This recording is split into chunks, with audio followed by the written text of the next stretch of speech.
In the last few years, Mohammedan Muslims have been conducting a reign of terror all over the world by the use of human suicide bombers to try and achieve their goal of Islamizing the world. The so-called shaheeds, martyrs, have been promised by their mullahs, or so-called religious leaders, that they would end up in Muhammad's version of paradise, with sexual, sensual, and carnal pleasures for eternity. Does the Quran sanction suicide? Are these promises factual? Please elaborate on this. It is of vital importance to first understand the actual meaning of words. For example, in the Quran and Hadith, a martyr or shaheed is one who dies in battle against an armed enemy, in combat, and definitely not as a suicider against civilian targets. Although the Quran in fact is full of references to superb pleasures of the flesh, both male and female, of unlimited drinking of wine and all types of food, and so on and so forth, for the shaheeds or the martyrs, it also clearly prohibits committing suicide by any manner or any means. Surah Al-Baqarah, chapter 2, 195. And spend of your substance in the cause of Allah, and make not your own hands contribute to your destruction. An-Nisa, chapter 4, 29.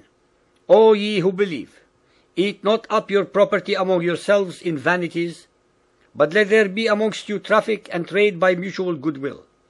Nor kill or destroy yourselves. وَلَا تَقْتُلُوا أَنفُسَكُمْ. For verily Allah hath been to you most merciful. The ahadith also prove that Muhammad considered committing suicide a cardinal sin. Despite the Quran's and Muhammad's prohibitions, Muhammadan scholars are justifying acts of wanton murder by suicide bombings and hijackings as true to Islam. They promise those martyrs unlimited pleasures of the flesh with 72 beautiful virgins in paradise. Sahih al-Bukhari Hadith 2.445, narrated by Thabit bin ad-Dahhak. The Prophet said, whoever commits suicide with a piece of iron will be punished with the same piece of iron in the hellfires. Narrated Jundab, the Prophet said, a man was inflicted with wounds and he committed suicide. And so Allah said, my slave has caused death on himself, hurriedly, so I forbid paradise for him. Sahih al-Bukhari Hadith 2.446, narrated by Abu Huraira.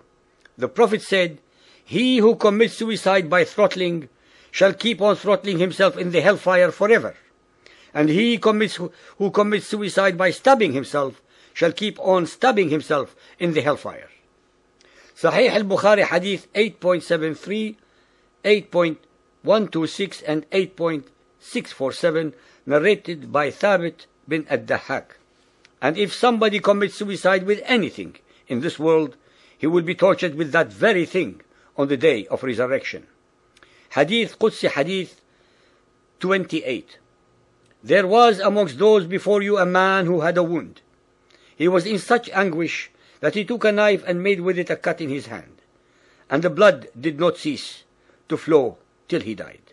Allah the Almighty said, my servant has himself foretold me, I have forbidden him paradise. It is obvious from all of the above that the modern suicide bombers among the Mohammedans have been deliberately and maliciously brainwashed by so-called Quranic teachers who have a very political and not a spiritual agenda to fulfill, into believing that they will go to paradise with unlimited pleasures with 72 virgins. It is crystal clear from the above Quran and Hadith verses that martyrdom requires dying or getting killed in battle and not by committing suicide. If only these would-be suiciders actually realized that they will end up in hell, blowing themselves up repeatedly till the last days, none of them would have committed these insane and depraved acts.